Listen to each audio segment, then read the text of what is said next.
What's going on, everybody? I'm going to wait for some more people to join and get in here. But I hope everyone's having a great week. So we've got Dani in, obviously. And so let me give it a few minutes here as people join in. And Dani, just to let you know, a lot of people end up watching this at the end too. So that's why I asked them to give me their questions before. So we have some of their questions ready lined up. So if nobody joins in, don't feel like really bad about it. It's people are busy, like you said. We were just talking about it. Everybody's kind of stuck in their world right now as everything's growing. So Yeah, no um, worries.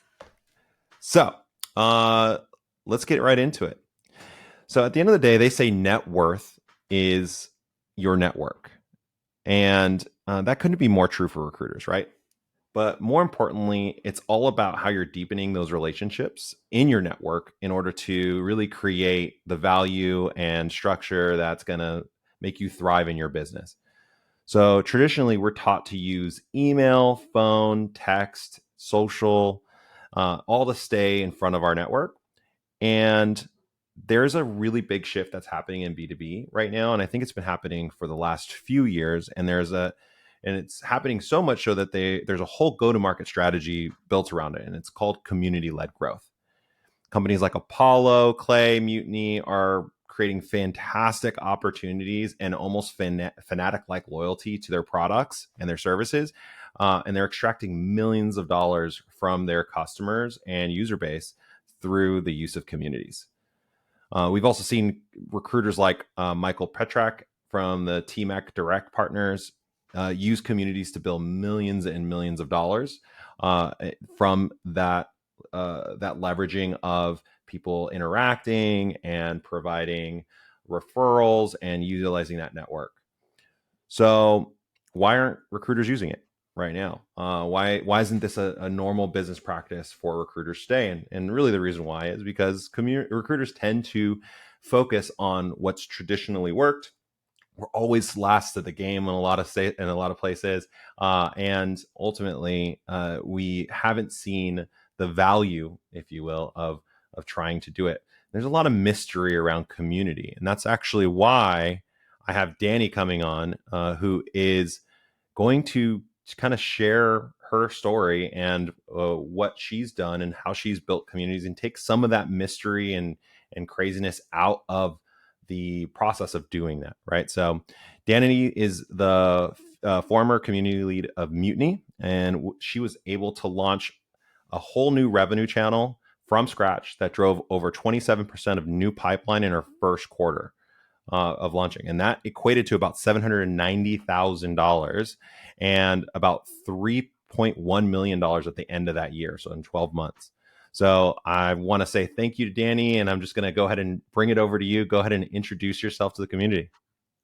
Hey everyone, thank you for having me on the show here today. Super excited to speak to, I guess, a new audience that I haven't usually spoken to in the past, recruiters, which are true and dear to the heart of myself as well. I know it's a hard market out there. So you guys are definitely like the life force of the driving force behind what's happening in the industry. But yeah, thanks, Will, for having me on the show. So, just a quick introduction to myself. So, I'm the former community lead at Mutiny. I also led the events and field marketing function there. So, I'll speak a little bit about how all of these functions really tie in together. But right now, I'm actually started my own consultancy agency called Spark Marketing and Creative. So, that's where I help business owners and also other B2B businesses really leverage community and the power of networking. So that's where I'm at right now. Super excited to speak to you guys about how you can leverage communities and how you can perhaps create your own. Definitely love it. Well, thank you again for giving us some of the credit that I feel like so many of us have been dying to get, because there's all sorts of bad stuff on recruiters out there, and everybody hates us or loves us. It's one of the two. So it sounds like you're one of the lovers. I appreciate I'm a fan, yeah. it. That's great. So, Dani, tell us a little bit about like yourself, who you are, what you do, how you've helped modern digital businesses such as Mutiny. Like, give us some examples of kind of what that looks like for you. Yeah, for sure. So I think when people talk about community, a lot of times it's really hard to paint a big picture of what that actually looks like. So I think the common misconception is that people think in order to leverage a really good community-led strategy, you need to have a community of your own. So my definition of community is actually how are you currently leveraging your own network, your brand's network, and also your potential network of clients in the future, and how are you relaying these messages and cultivating these relationships in a way that will actually help you drive revenue. So that's kind of my definition of community. So I think one of the easiest ways to really paint a big picture of this is that the communities are kind of like the tentacles to your octopus. So your octopus is your Mm. brand. It's what you offer, your services. It's your messaging. And then the tentacles are essentially where are the paths that you can really leverage to showcase that. How can you paint a better picture? How can you reach more people? So one way to kind of build community is through social. I feel like a lot of business owners already have a social network. That's really part of your own community strategy, like one of your tentacles. Another portion of it, I know, Will, you mentioned this, is events. So where are you meeting all of these potential clients? Where are you meeting your potential audience? Another element of that may actually be a own community if you don't have one already, but also you can hijack existing community as well. So I'll get into that a little bit later in our conversation.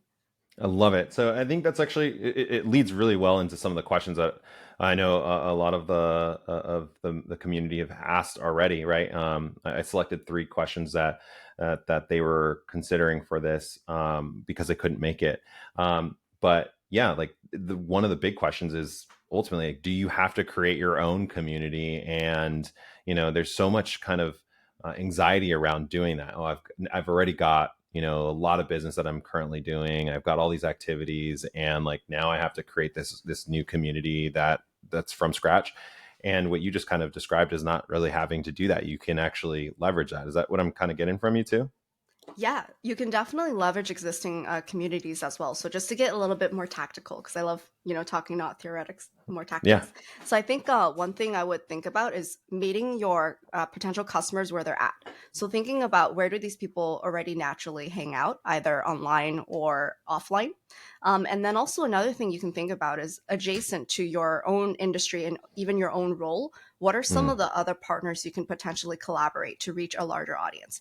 So, giving an example of what I know about the recruiter space. So, with recruiters, like, you essentially your customers are people who are looking for their next opportunity, or it might be the other end of the things, companies that are hiring their next role. So, thinking about that, where do these people usually hang out? Well, LinkedIn is probably a big one.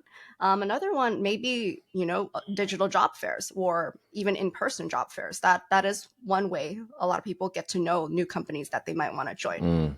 From an employer's end, it may be, like their website, their careers page, for example. And I think in order to think about like if you want to build your own community versus another one, think about where people are already hanging out at. Are there existing communities you can really tap into?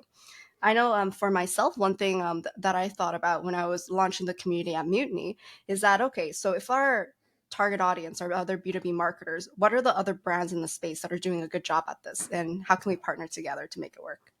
I'm 1000% about that. There's a new term. It's not really like a new concept, but it's really just partnerships. But there's a new term that's kind of going around. It's called near bound opportunities and near bound go to market strategies. And that's all about how you focus on, leveraging, opportunities within other organizations that might have your same ICP or whatever it might be, and like really tapping into that and just serving those partnerships, and then having kind of a mutual understanding where it's coming back and forth. And it sounds like that's kind of what you're describing when you're leveraging another community or another network to build upon your community and grow your own individual community, or galvanize one other one. Is that kind of what you're saying?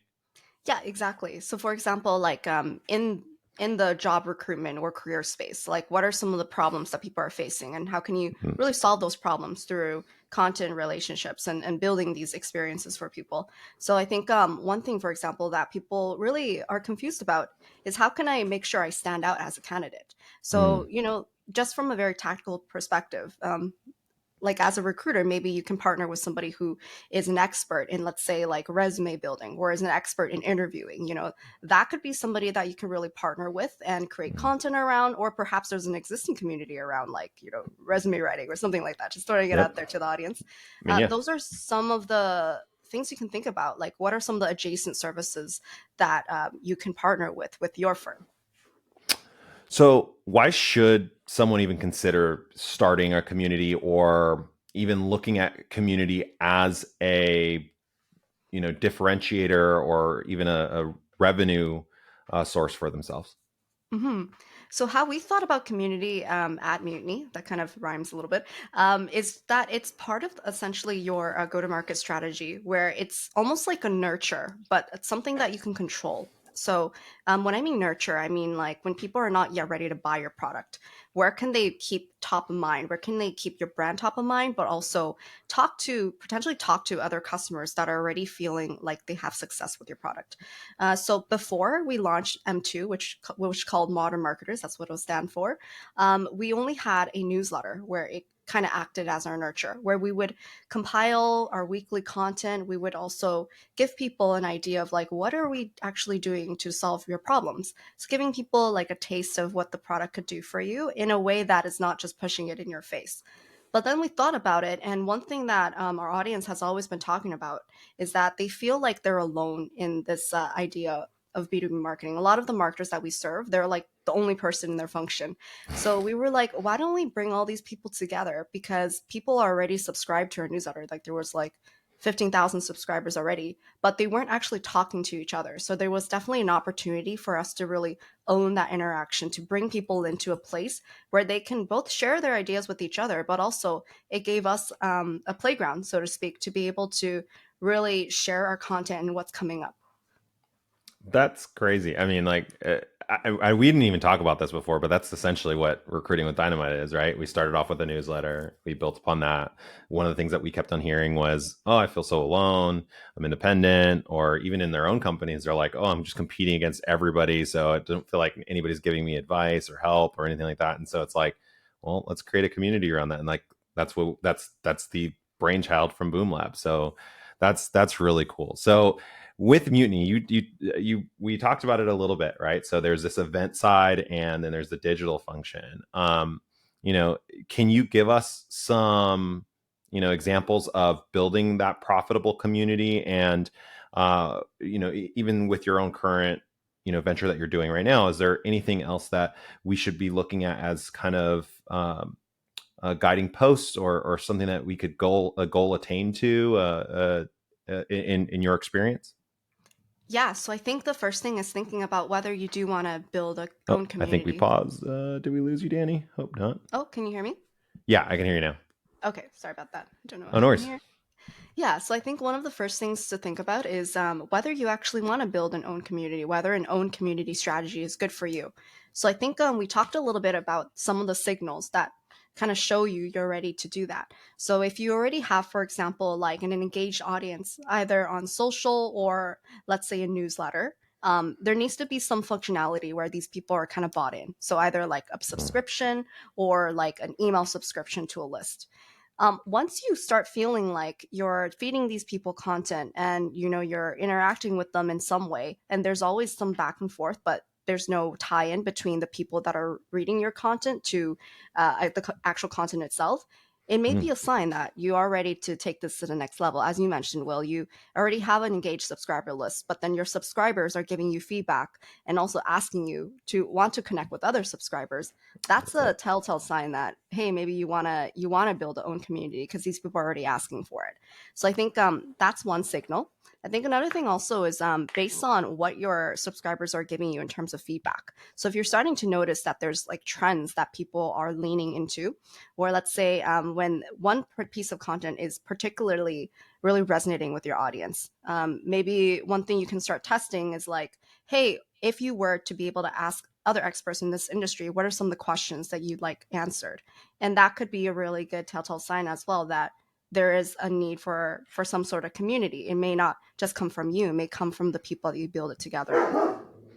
Yeah, and that's a big thing. When I talk to some of the people I coach and people in our community, one of the the core tenets to what we discuss is don't base this on what you think your community or your network would want. Literally go to your network and ask them, because the last thing you want to do is create a community that no one's engaged with or nobody's finding value in, and provide people with data that they're not really like excited about, and that's a big part of it. So and that's on top of that, just even across the board on all products, right? So that's a big portion of what we discuss. So that's a great tactical piece there.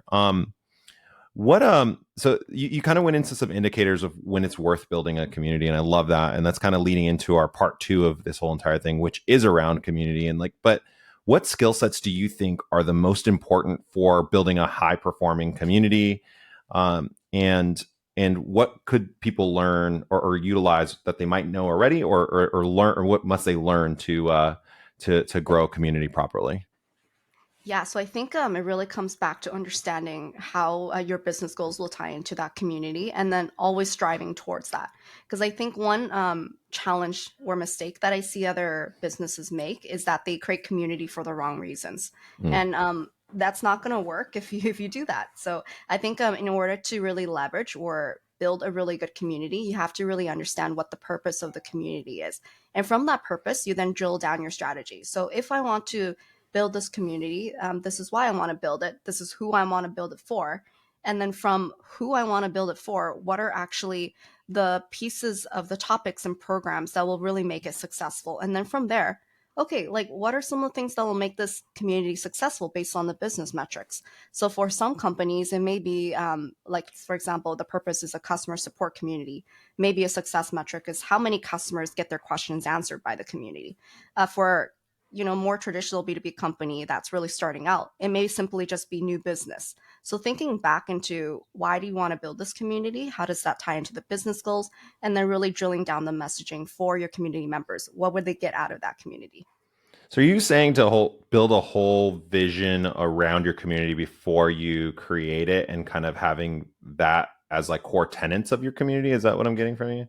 Exactly. Yeah. Starting off with the why. This way, when you're really bringing in some of the other elements of the community, like what kind of events you want to do, what kind of speakers you want in the community, whether you actually want to build a community platform, or whether you want to just, leverage other communities. I think the why is really important. And then also who you're serving. Love that. So what are some common misconceptions that people might have in building a community, and how can they get past those things? Yeah, so I think one of the biggest like step backs or challenges is how do I get started? Like what channels do I want to actually leverage? Because I feel like with community, if we're just talking about a broader strategy in general, a lot of people think the first thing they need to do is, oh, I need to get a platform and I need to start inviting people in there. And they put a lot of pressure on themselves around that. But I Yeah. think it's actually taking a step back to think about like what are the programs I actually want to run in my community first before actually launching it, because there are a few schools of thought around like launching a community. So, like some people think, hey, I already have like an engaged list. Why don't I just invite them all in there? But I feel like if you invite all of them in there, there are more opportunities where, people may come in and they'll feel like, oh, there's nothing really happening. So I think one of the key pieces is seeding that community with already valuable content, already valuable events that people can look forward to, starting Mm. it off small rather than like try to get all the people in there at once, so that you can really test the community to make sure like this is actually what people are looking for, and then from there iterating until you're ready to do that big public launch. I love that. Yeah. So one of the things that we did with Boom Lab was we had uh, basically a test community, and that test Mhm. community was all around our what we call the BD cohort. And that some of the people that are in the cohort right now, or that were in the cohort before, are in this call right now. So hi, Jessica. That's one of them. She was a part of this, but she was a part of that initial community, and through that cohort, we actually built and understood what exactly we were trying to provide to our recruiters and what were the common core problems that they're looking to get solved. And then we were able to add people in. And I think one of the things that people might conceive from that, or pull from that, is, oh, well, you're a service based, product or B2B service. You have a course, but how does this reflect back to recruiting? And you know, I've seen it over and over and over again where people have used just like free resources like Facebook and LinkedIn, like or Facebook groups and LinkedIn groups and all that stuff to build communities that have very, very uh, selective groups of people in there, and those people are just bringing tons of value, and they're like you said, able to continue to provide not just your perspective and staying in top of mind for them, but they're also getting value from the group. So just as a quick caveat to that, like, what do you think people should be looking at when they start a community, and are those communities that they're gonna start, are they, is it important to be on like a Facebook or something like Circle that like I've created, to build upon that kind of notion and grow that audience and get that interaction from them?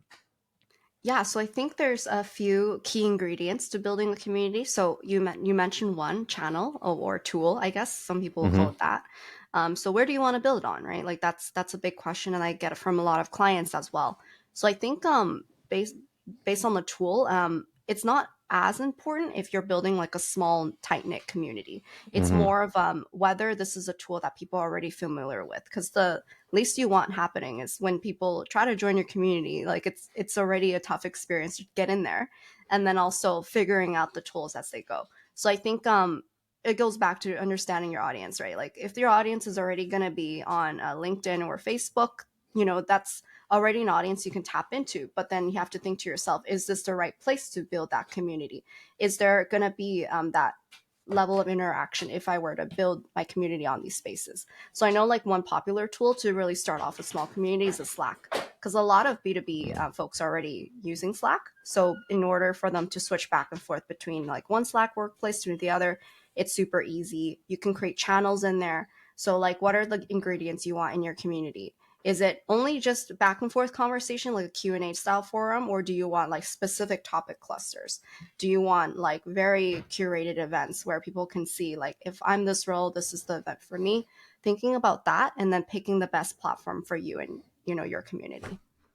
So with that, I mean, you had to have an aha moment in all this, right? Like you're talking about a lot of the challenges that I'm facing currently. One of the things that was the debate between Slack and Circle, and my ultimate goal was to create a community that I could own and control, and I think that was a big focus for me because I didn't want to use um, Facebook and LinkedIn because I don't own that audience, and ultimately, like they're gonna and I don't mean like for anybody listening, I'm not saying I own you, but like I don't own the platform. So Facebook and LinkedIn own the platform. So like anything that they change, I have nothing I can do about it. Also, the reason why I picked Circle was because of the fact that we were going to have courses and things like that were going to be a part of that. So I wanted to have something where it would all be just kind of cohesive. But when you're looking at this, is there an aha moment where that you faced when you were looking at building the community for Mutiny, or that you look at as like a principle for how you determine those tools, and your strategy for building your community overall, and what did that look like for you? Yeah, so I think of the community as essentially like a product, right? So what are the features of the product that you want to offer to your customers, which is eventually your community members? So at Muni, I thought about like, okay, what are some of the elements of a community that B2B marketers would want? And I listed them out actually in like a survey. So I already knew that there were like some subscribers that wanted this.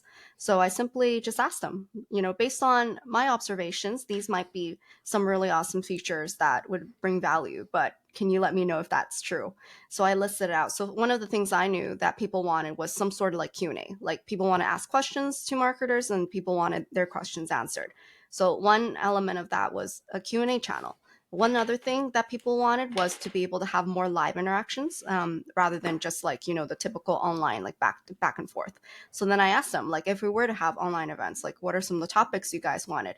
So even before you launch your community, I think one of the key pieces we've talked about earlier in our conversation is just asking your existing subscribers or existing community, even though you haven't really owned this audience yet, what would Mm, they like to see as features, as topics?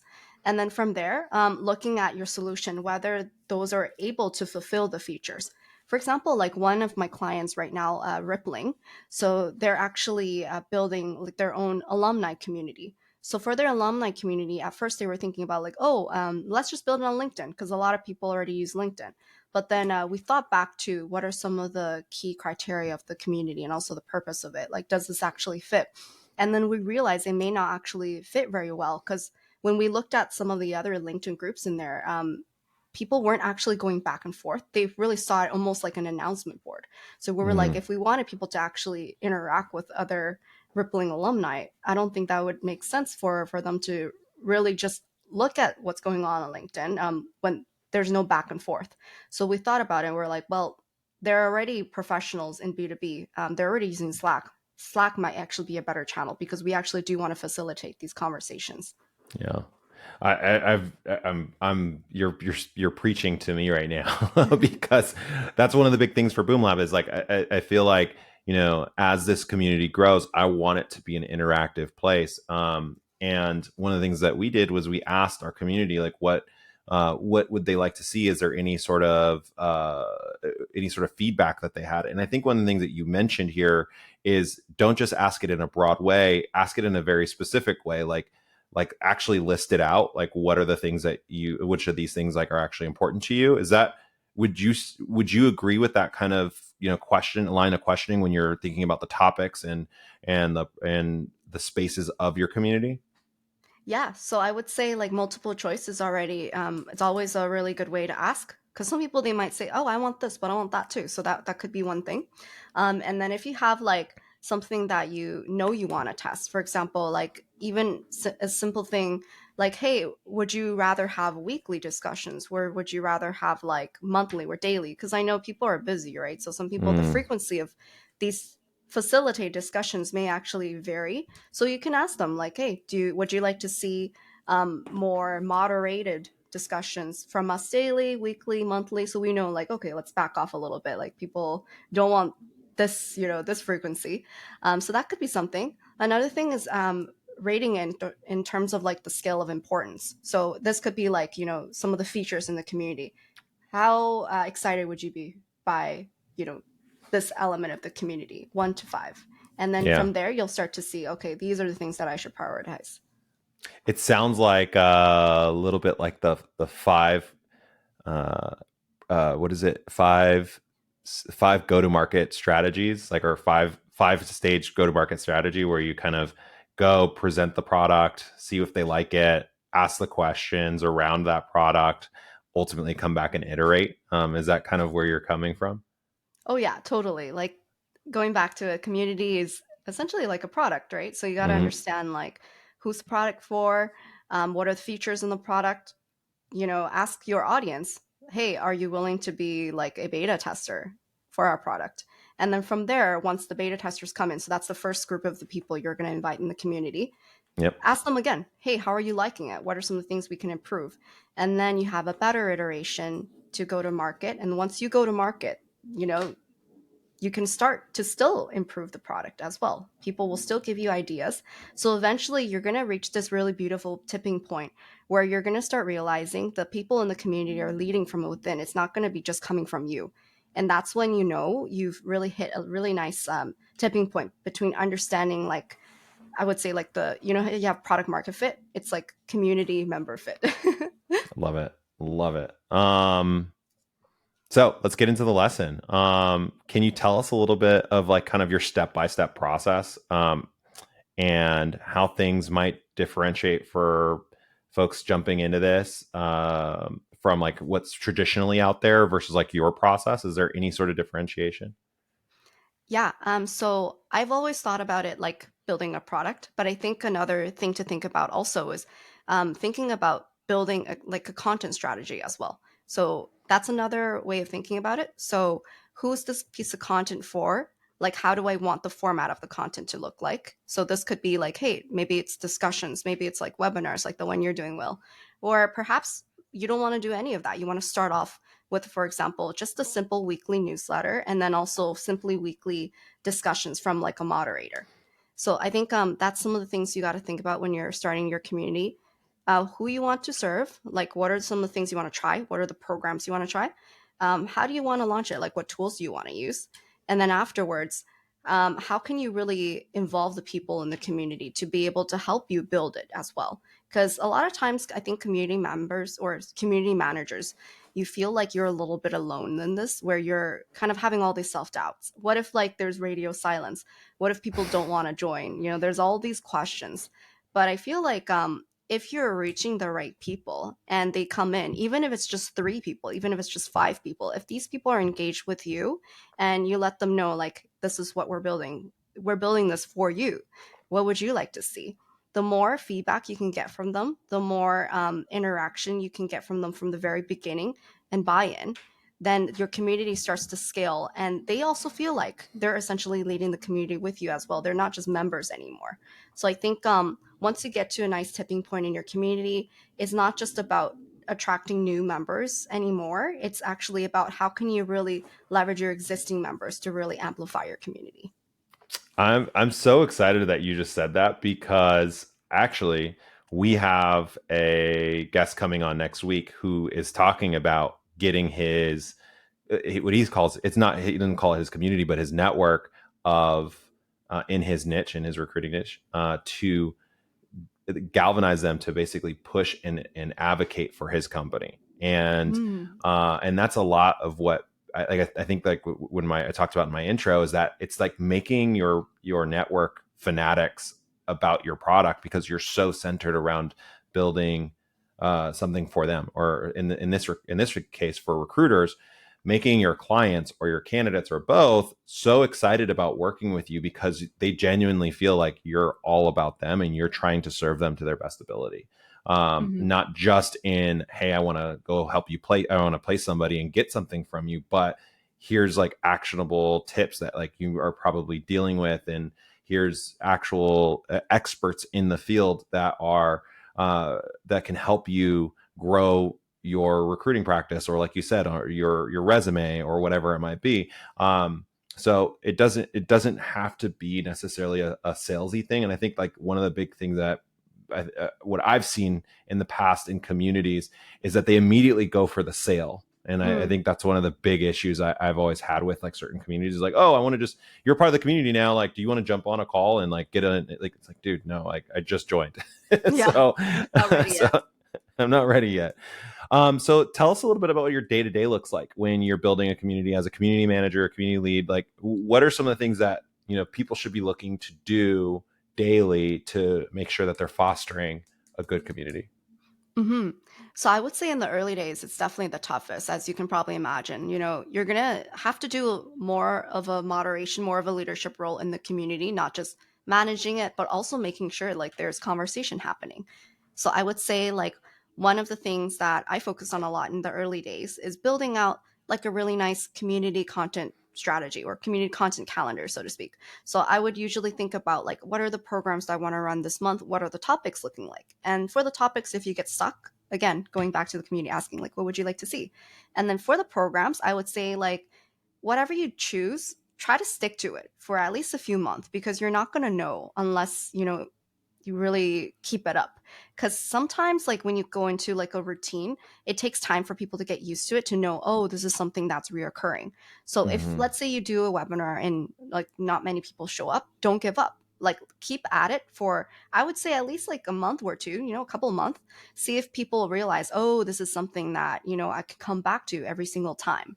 And if people still say like, hey, that's not the thing I want, that's okay, let's try something else, right? So I think there's that level of iteration that you want to do in your community. I love that. Uh, as that grows, though, where do you probably look to as the next step? And is there any sort of markers that you're looking for in your metrics that people should look to attain? Hmm. So for us at Mutiny, one of our main business metrics is just like how many referrals came from the community, how many like net new pipeline or deals, right? So for us, one of the key points of conversion. So that's one thing I would suggest the audience to think about. Like, what are your points of conversion, right? Not asking for the sale right away, but there are there are places where you can actually see whether a customer would be interested in your product or service, and you can get them in there. So for us at Muni, for example, like the points of conversion are usually like our events, either online or offline events. So when people are interacting in the community, they're having fun, they're meeting other people. There's always going to be like one specific type of event where they can either sign up for or sign up for offline. And then in there, we talk a little bit more about how we can help solve them problems, and then also talk a little bit about the product. But we don't make it completely about the product. The product is only one way where, hey, you might be able to solve your problems in one way, and that is through our product. But it could also be through X, Y, and Z. That's kind of the value you're giving to them at these events.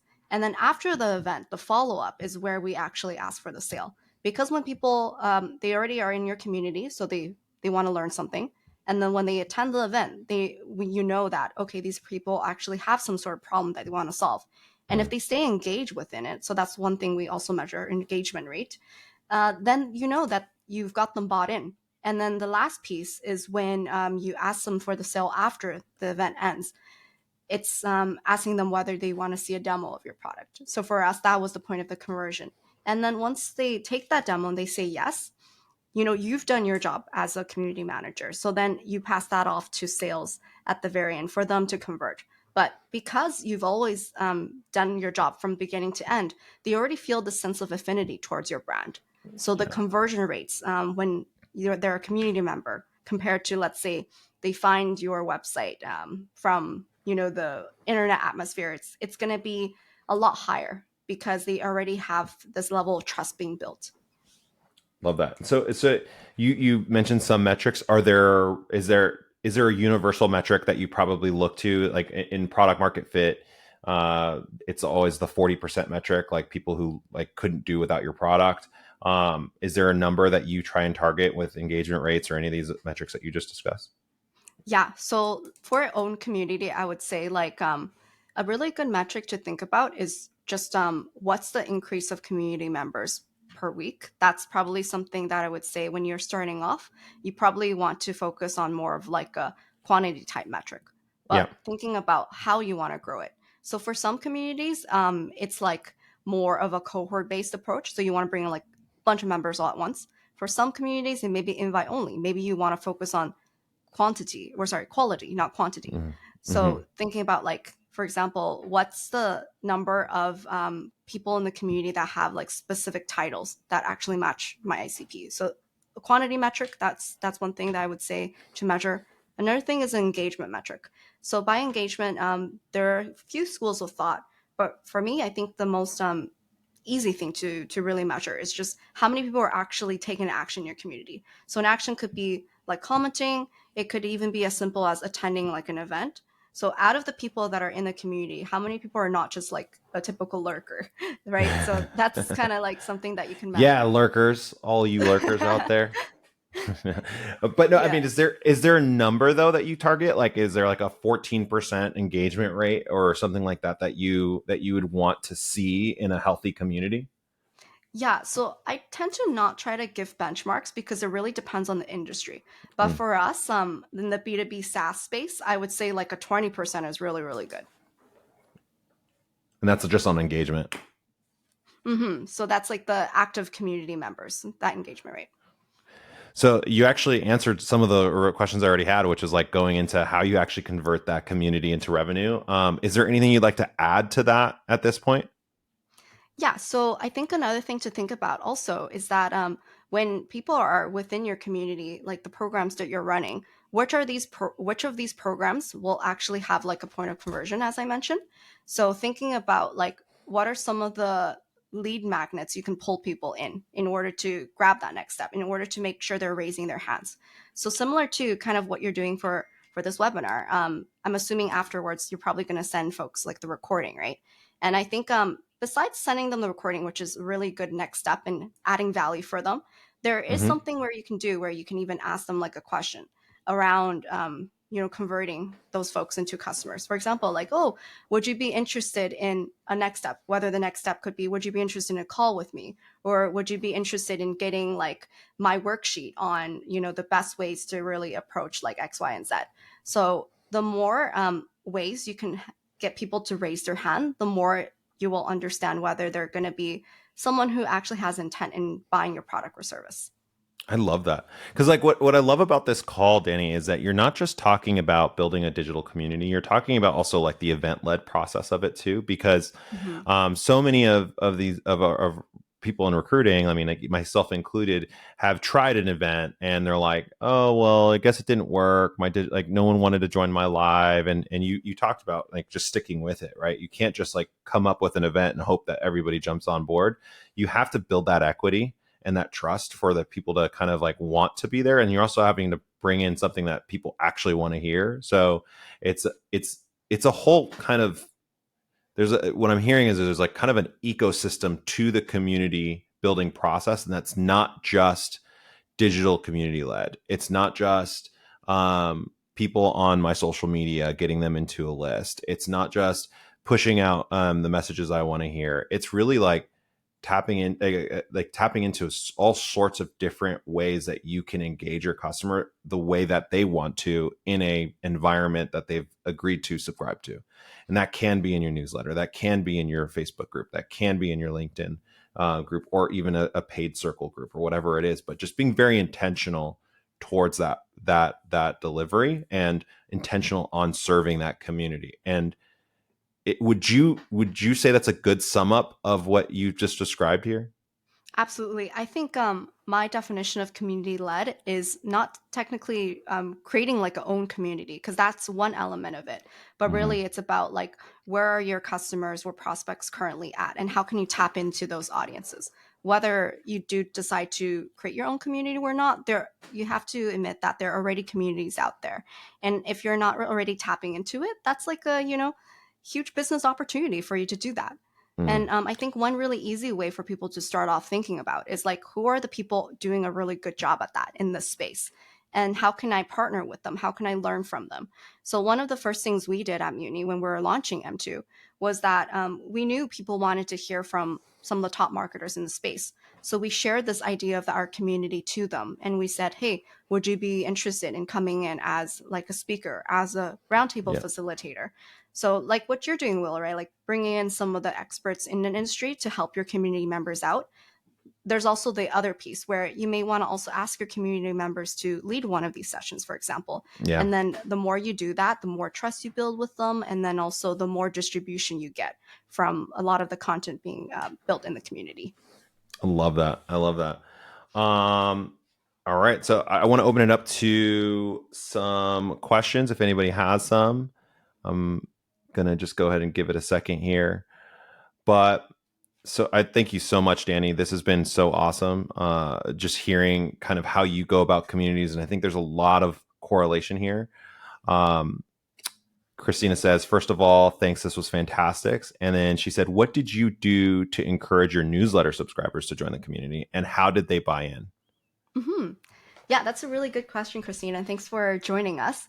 So, one of the things that we thought about are just like, what are some incentives that are both, I guess, like more qualitative incentives, but also like emotional incentives. So, that's kind of how I think about it. So, for emotional incentives, we already know that people wanted this type of community. So, it was more of like making them feel like they're going to be the early birds in this community. So, making sure we create this emotional sense of FOMO. So one thing that we said was like, hey, this community is not going to be live yet. Like we do have a date for that. But if you want to be one of the first beta customers or members in the community, here's an application form. So we made it very special for them to feel like, hey, if I don't get in early, I'm kind of be like, I'm going to be one of the later birds. I want to be an Mhm. early bird. So there's that. And then there's like the more qualitative piece of the incentives where this is something more tangible for people to get. So when we first launched our community, we said like the first 50 people will actually get this really cool mystery gift. And we even made this graphic where it was like a really cool box with a question mark. Like you don't know what you're going to get, but you're going to get something. So the emotional aspect of it tied on with something that's a little bit more tangible. It got a lot of a lot of the people that to join our waitlist for the beta release of our community. And then because they are bought in from the very beginning, they feel like there's a sense of ownership and a sense of leadership they want to take in the community. So one thing we did as well, once these people were joining our community, we said, hey, because you're also like one of our earliest community members, would you be open to sharing that you're proud to be in this community? And we didn't do this right away. We wanted people to, like, of course, understand what the community could do for them first and getting value from it. We asked them for a testimonial on LinkedIn. So then when they started posting about, hey, I'm an early member in M2, this is what I got from joining it, other people now felt FOMO. So then they also now want to come into the community. So by the time we were ready to launch, we already had like a waiting list of 300 people that are wanting to join the community. So I would definitely like suggest you to try that too. What are some of Yeah. the things that you can offer in terms of emotional incentives, but also like something that's a little bit more tangible as well, and joining the two together? I love that. That is really like great an idea. Like, I'm gonna have my my community manager work on that. And by community manager, I mean my wife and I. So yeah, that's awesome. This was awesome, Dani. Thank you so much.